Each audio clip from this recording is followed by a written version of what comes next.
Hey folks, how are you all doing today? I hope you are doing well. Welcome back to our channel. This is Chindraj, your spoken English tutor. In this video, you are going to learn some spoken English tips through Tamil. So if you are interested, then why are you waiting? Let's start our lesson.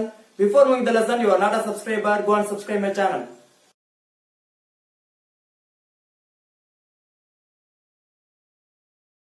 இன்னைக்கு லெசன்ல என்ன பார்க்க போறோம் அப்படின்னா அவ்வளவு ஆசை அப்படிங்கிற வார்த்தை எப்படி இங்கிலீஷ் சொல்லலாம்? என்ன சார் அவ்வளவு ஆசை அப்படின்னா ஒண்ணுமே கிடையாது. எனக்கு படிக்கணும்னு அவ்வளவு ஆசை, எனக்கு இங்கிலீஷ் பேசணும்னு அவ்வளவு ஆசை இருக்குது, எனக்கு அங்க போகணும்னு அவ்வளவு ஆசை, இப்போ ஒரு டூரிஸ்ட் பிளேஸ் போகணும் அப்படின்னு எனக்கு அவ்வளவு ஆசை இருக்குன்னு சொல்லுவோம் இல்லையா? சோ அவ்வளவு ஆசை, அம்புட்டு ஆசை அப்படின்னு சொல்றாங்க இல்லையா? அதை எப்படி இங்கிலீஷ் சொல்றதுங்கிறதா இன்னைக்கு நம்ம பார்க்க போறோம். சோ அவ்வளவு ஆசை அப்படிங்கிறத எப்படி இங்கிலீஷ் சொல்றாங்கிறதுக்கு ஒரு பெர்ஃபெக்டான ஒரு வேர்டு இருக்கு, dying to. Dying to use பண்ணி தான் அவ்வளவு ஆசை அப்படிங்கிற வேர்டை இங்கிலீஷ்ல சொல்ல போறோம். சோ அவ்வளவு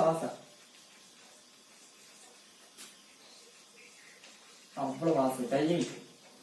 first we want to know what are the subjects. என்னென்ன சப்ஜெக்ட்ஸ் இருக்கு நமக்கு தெரியணும். அப்பதான் நமக்கு வந்து கேப்டலா இங்கிலீஷ் வந்து அண்டர்ஸ்டாண்ட் ஆகும்.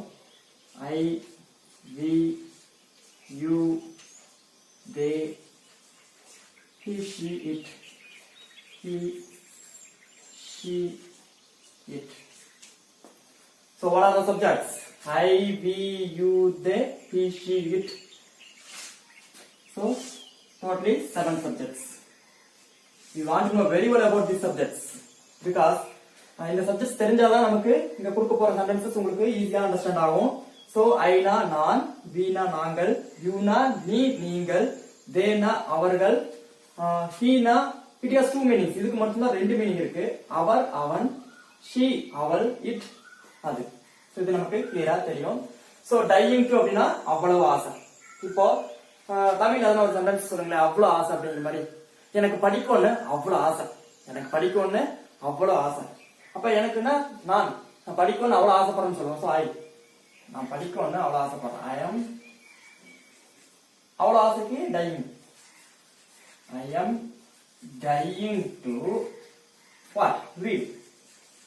ஐ எம் டையிங் டு ரீட். எனக்கு படிக்கணும்னு அவ்வளவு ஆசை. I am dying to read. அவங்களுக்கு இங்கிலீஷ் பேசணும்னா அவ்வளவு ஆசை. அவங்கன்னா they are dying to speak English. They are dying to speak English.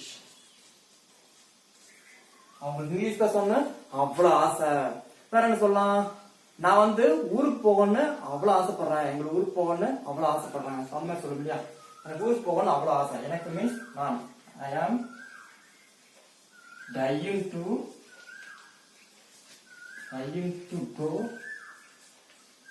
I'm dying to go to my native place. I'm dying to go to my native place. என்னோட சொந்த ஊருக்கு போகணும்னு அவ்வளவு ஆசைப்படுறேன். I'm dying to go to my native place. I'm dying to go to my native place. அவங்களுக்கு அங்க அவங்க means okay completed. அவளுக்கு அங்க போகணும்னு அவ்வளவு ஆசை. அவன் means she, subject she. So she is அவ்வளவு ஆசைனா dying to. அவ்வளவு ஆசை dying. She is dying to go there. அவளுக்கு அங்க போகணும்னு அவ்வளவு ஆசை. She is dying to go there. அவளுக்கு அங்க போகணும்னு அவ்வளவு ஆசை. சோ இந்த மாதிரி அவ்வளவு ஆசைங்கிற சென்டென்ஸை நீங்க இந்த சப்ஜெக்ட்ஸ் சேஞ்ச் பண்ணி ஈஸியா வந்து ஃப்ரேம் பண்ணிக்கலாம். அண்ட் ஒன் மோர் திங், டுக்கு அப்புறம் பிரசன்ட் ஃபார்ம் ஆஃப் வர்ப் மட்டுமே we want to use. அது மட்டும் தான் யூஸ் பண்ணனும்.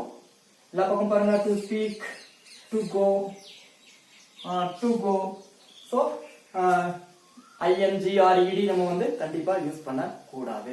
டுக்கு அப்புறம் கண்டிப்பா பிரசன்ட் ஃபார்ம் ஆஃப் வர்ப் தான் யூஸ் பண்ணனும். அது எதுவா வேணா இருக்கலாம். ஃபார் எக்ஸாம்பிள், எனக்கு குதிக்கணும்னு அவ்வளவு ஆசை, எனக்கு ஜம்ப் பண்ணணும்னு அவ்வளவு ஆசைன்னு சொல்லுங்க இல்லையா? ஐ ஆம் டையிங் டு, ஐ ஆம் அவ்வளவு ஆசைனா dyeing. I am dying to jump. I am dying to jump. எனக்கு குதிக்கணும்னு அவ்வளவு ஆசை. I am dying to jump.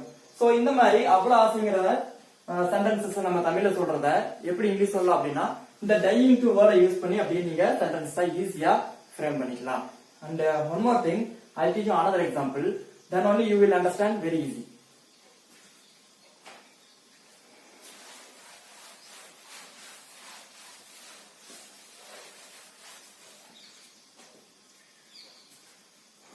வேற அந்த மாதிரி எல்லாம் சொல்லணும் அப்படின்னா, அவங்களுக்கு என்கிட்ட பேசணும்னு அவ்வளவு ஆசை, அவங்களுக்கு என்கிட்ட பேசணும்னு அவ்வளவு ஆசை. அவங்க மீன்ஸ் they are அவ்வளவு ஆசைனா dying to, they are dying to பேசுறதுக்கு இங்கிலீஷ்ல talk, they are dying to talk யார் கூட, என் கூட, with me, they are dying to talk with me. Dying, you give some sound, it's energetic sound, dying. They are dying to talk with me. அதாவது அவங்க என்கிட்ட பேசணும்னு அவ்வளவு ஆசைப்படுறாங்க, அவ்வளவு சொல்ல முடியாது. dying to, they are dying to talk with me. And அவனுக்கு சாப்பிடுறதுக்கு அவ்வளவு ஆசை, அவனுக்கு பிரியாணி சாப்பிடுறதுக்கு அவ்வளவு ஆசை, அவனுக்கு பிரியாணி சாப்பிடுறதுக்கு அவ்வளவு ஆசை. அவன் means he is dying to சாப்பிடுறது means person form of verb, transitional eat. He is dying to eat biryani. Okay, he is dying to eat biryani. அவனுக்கு பிரியாணி சாப்பிடுறதுனா அவ்வளவு ஆசை, அவனுக்கு பிரியாணி சாப்பிடுறதுக்கு அவ்வளவு ஆசை.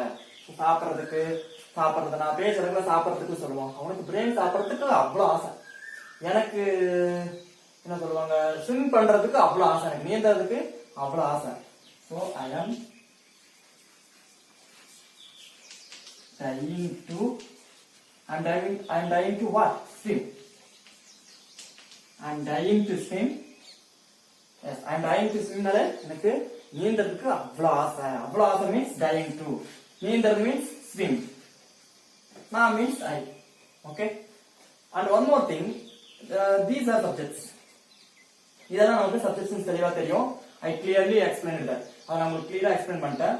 But the auxiliary verb, it's changing for time to time that subjects. But சப்ஜெக்ட்டுக்கு ஏத்த மாதிரி auxiliary verb மாறுது, கரெக்ட்டா? சோ அது எந்தெந்த auxiliary verb எந்தெந்த சப்ஜெக்ட்ஸ் அப்போ போடணும், எந்த சப்ஜெக்ட் வந்தா எந்த auxiliary verb அப்படிங்கறத இப்போ நெக்ஸ்ட் உங்களுக்கு நான் கிளியரா சொன்னா உங்களுக்கு ஈஸியா அந்த சென்டென்ஸை ஃப்ரேம் பண்ணிடுவீங்க.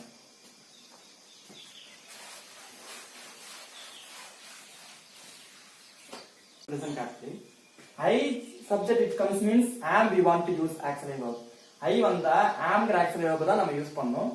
you, we, they subject வந்துச்சுனா areங்கற auxiliary verb யூஸ் பண்ணோம்.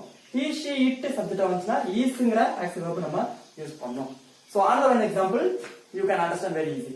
another one example சொன்னா உங்களுக்கு ஈஸியா புரியும். கேர்ஃபுல்லா வாட்ச் பண்ணுங்க.